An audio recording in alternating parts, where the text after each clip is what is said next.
જીવવાનો એણે બિચારીએ મદદની દૃષ્ટિથી ચિત્રલેખાને લખ્યું, ચિત્રલેખાએ એને છાપ્યું ને 2 અંક પૂરા થતા થતા 1,12,00,000 રૂપિયા એના એકાઉન્ટમાં. અને દીકરી આજે પણ જીવે. હું આજે સવારે જ કન્ફર્મ કરીને આવ્યો,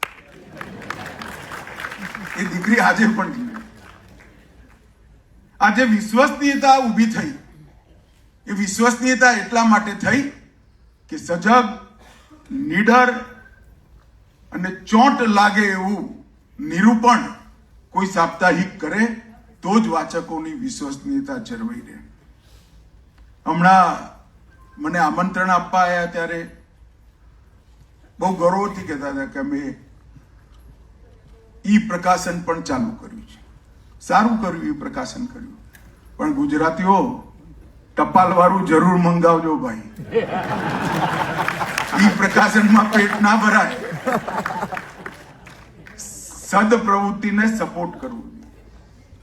સાહિત્ય સમાજના સપોર્ટ વગર ક્યારેય ના આગળ વધી શકે. અને સાહિત્ય સમાજની જરૂરિયાત છે. હમણાં સંચાલક કહેતા હતા તકતો ચલાવો સહેલો, મેગેઝિન ચલાવવું અઘરું. એકવાર નાટકનો પડદો પાડી દો ભાઈ તો ખબર પડે હવે કેટલું અઘરું થયું.